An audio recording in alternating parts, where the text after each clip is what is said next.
run before, our run in the middle, and our run at the end. So circuit 1 is in here. We're starting with a banded wall sit.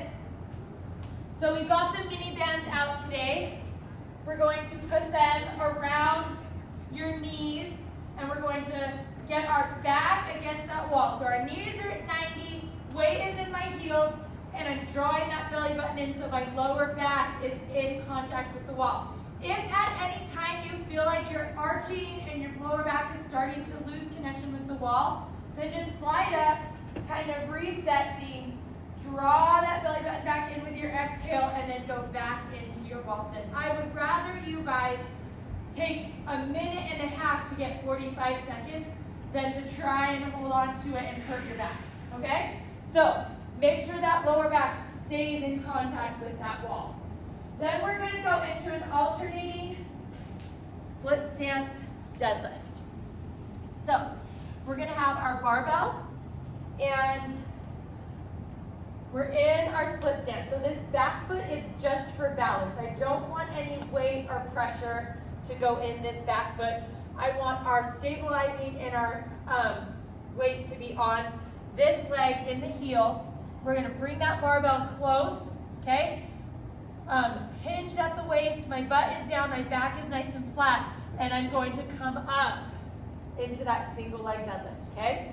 And then I can bring it down, switch my feet, and then go again on the other foot, okay? So we're just alternating that for 12. So switch your feet each time, so it'll be 6 on each side. So I think, honestly, there should be a little bit of weight probably on all the bars. You guys are all really strong. So we're going to go from that into our alternating dumbbell push-up with a rotational clean and press. So we're here, we just need one dumbbell.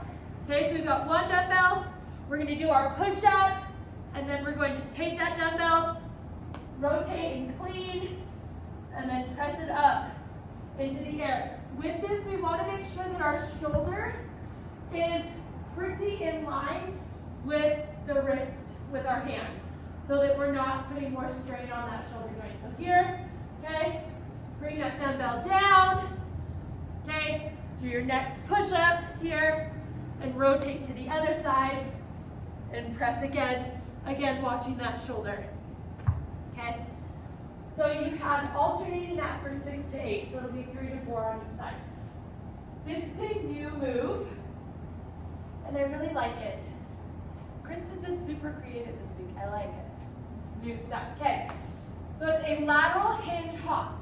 So we're starting in this hinge position where we're just kind of sitting into those hip sockets, and we're going to go over, and when we're contralateral, because it's gait cycle day, this is where we're going to straighten our hinge and pull that band back. So we're going to extend our hips and row.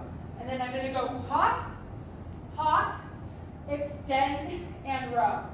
Okay? So hop, hop, extend, and row. And then when I switch, I'm obviously going to row when my right foot is forward. So I'm going to extend and row, go back into that hinge, hop over, extend, and row.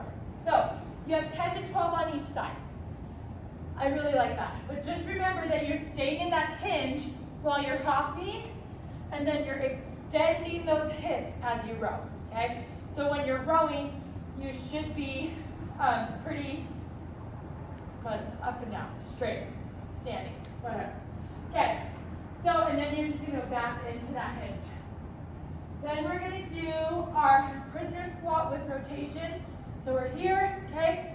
Feet are a little more than shoulder width apart. We're going to squat, and then opposite knee to elbow, okay?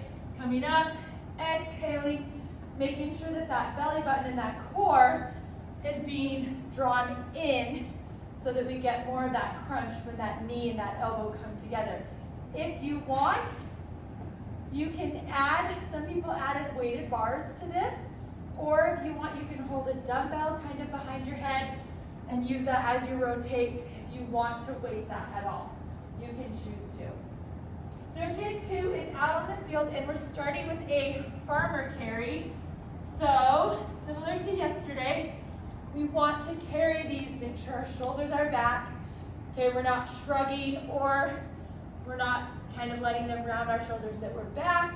Our chest is nice and open. We're gonna walk from blue to white, okay? When you get to the white line, those dumbbells are gonna come down and we're gonna be in kind of that deadlift position where our back is straight, our butt is down, and we're gonna row for 8 counts, okay? So each row is a rep. So you do 8 of those, okay? Pick those weights back up, walk back to the blue line, and then row 8 more. So get back into that position where we're not rounded. Okay, I don't wanna row with rounded shoulders and back. Okay, sit that butt down, bring those shoulders down and back and get those lats involved. Okay, so it's a total of down and back, 16 total rows. So you're just going down 8, back 8, and you're done. Then we go into this banded split stance lateral raise. All the bands are already out on the field, so you're going to stand in that split stance with the bands with the handles, and you're going to laterally raise that arm out, okay? So you'll be able to choose however tight you want that band to be based on where you stand on that band. And when we go out, I don't want you guys to go past this shoulder joint. So I want to avoid going higher than that shoulder joint, because then we tend to, as soon as we go past that, we tend to start shrugging, and then we get into tightening that neck. So I want you guys to keep that shoulder nice and low from the ear and just go to here. So we're just going down and up, okay? Controlling our eccentric movement on the way down so that band isn't just ripping our arm down, okay? So we're controlling that eccentric movement. We got 8 to 10 on each side. And there's all different, there's 3 different resistance bands out there. This is another new one. The wall ball shuffle with a raise and a rotation. So we've got our wall ball, okay? Our shuffle is just feet together and then apart. So we're gonna have the ball, we're kind of keeping the ball low. We're gonna shoot feet together and then apart. And then when you're here, we're staying in this squat position and the ball's going up, and then we're rotating it to the side, coming back to the middle and bringing it back down. And then we shuffle to the other side, ball comes up, to the side, to the middle, and back down. This is a lot of core. You should really feel this. If we're doing this right, I want you guys to shuffle, inhale that ball when it comes up, and I want you to exhale and think about really drawing that belly button in as you rotate that ball back to the side, okay? So you're going to rotate the ball in whatever direction you shuffle. If I shuffle to the left, that ball, I'm going to pivot that foot, and that ball is going to go to my left, okay? So listen to your core, make sure that you're breathing through this, okay? And also listen to your shoulders. After yesterday with the raises, I'm really sore right there. So you may want to start out with a lighter ball and kind of warm up those shoulders, warm up those arms. So listen to your body, but you got 10 total, so it'll be 5 to each side. Then we've got our ladders out there. We've got our agility skater. We're gonna go in, out, opposite hand to toe. It's gonna go down and touch, okay? In, out, opposite hand to toe.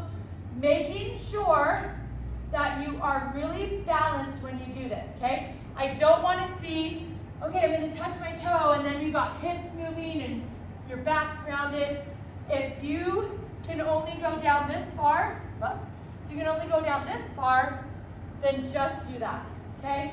I would rather you guys, or if you have to keep that back foot on the ground to stay balanced, do that. I would rather see, nice good hip hinge and movement rather than trying to keep that leg up and get all off balance, okay? So, slow it down and I would rather you keep the integrity of the move than to just try and rush through it.